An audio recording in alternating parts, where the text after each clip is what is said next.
the last leg of my solo trip to Chaco. Don't forget to hit like and subscribe, and if you feel like it, share, and I would love to hear your comments. I'm now on my way from Taos to Chaco through Dulce. By now you've already heard my Menundo story that took place in Dulce. As I head out to Dulce, I stop at a gas station that's closed, but you can still get fuel. I'm looking for what is known as the J routes. I'm particularly looking for J8. They're also called Indian routes. They will take me to Chaco. And dang if it isn't right there at the intersection by the gas station. While fueling, a white windowless cargo van pulls up. Not like this one. This one's just the one in my imagination. You see, unfortunately, women of my age have, for their entire life, been trained to be on the defensive mode. We are trained that we will be attacked someday. We will walk with keys in our hands as a weapon. We will check the back seat of the car before we get in. We will know all of the parts of the body in which to hit that key. We are discouraged from doing things like this trip. I've asked men if they have been taught as children to take similar precautions. I have yet to find a man that has said yes. So back to the story.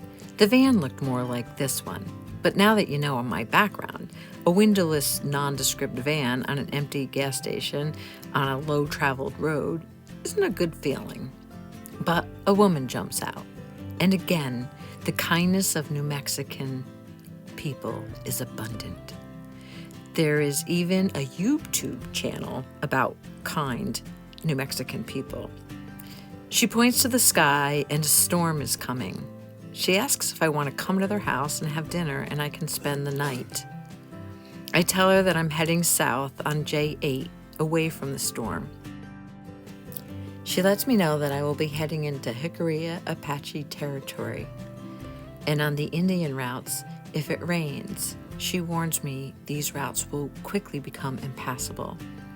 And I'm advised that I should try to get back onto the pavement by nightfall, as the roads through these lands are rough and hard to see because there are no streetlights and there are very few homes.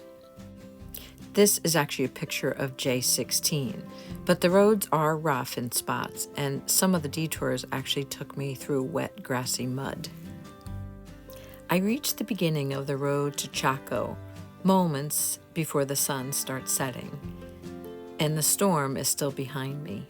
I feel a couple of raindrops at times, but I'm used to this by now, racing against the storm. The road to Chaco is not an easy one. There are many stories about why this road is in such bad shape. I believe this story.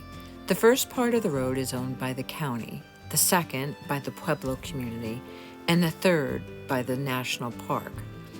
The Pueblo people do not keep up the road. They don't want Chaco to be like Yellowstone with lines of traffic. Chaco is a sacred place. Because of this, the county doesn't bother to keep up their portion. Only the last couple of miles are paved. The ruts are hard and will jar the teeth out of your head and will jar your brain. I keep reaching around to check my top case and make sure it hasn't fallen off. As I arrive to the campsite, I realize I don't have a reservation. Thankfully, this is not an issue, and I find one by the cave dwellings that you see here. And then I see that my bag has fallen off. I know I checked it 4 miles back, but I've lost my water and my food.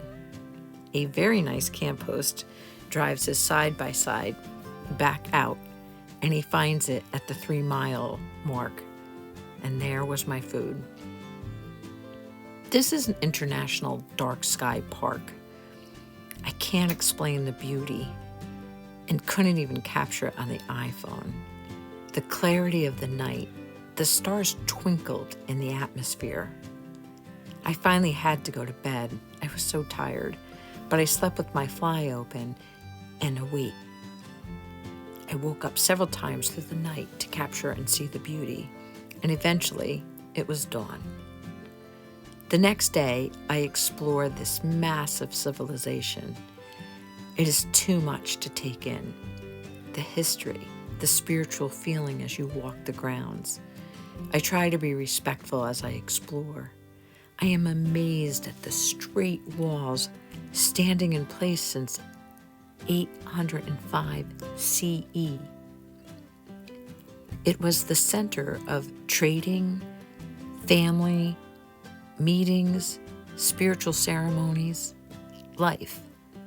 The Pueblo people, I am told, to this day still use the place for meetings and ceremonies.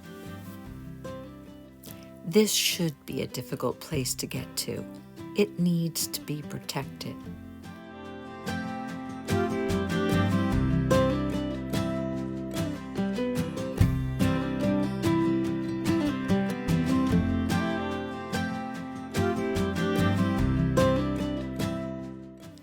The heat is growing as the sun gets high, and I still have to drive and travel up to Dolores, Colorado.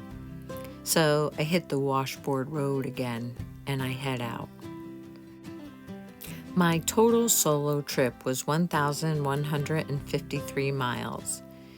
During it, I repeatedly saw the word Cimarron. It was the name of towns, of rivers, of streets. At the end of the trip, I researched the word. It came from the Spanish word meaning wild and unbroken. It is often assigned to a woman and her spirit. I like it. The solo trip, I named it my Cimarron trip.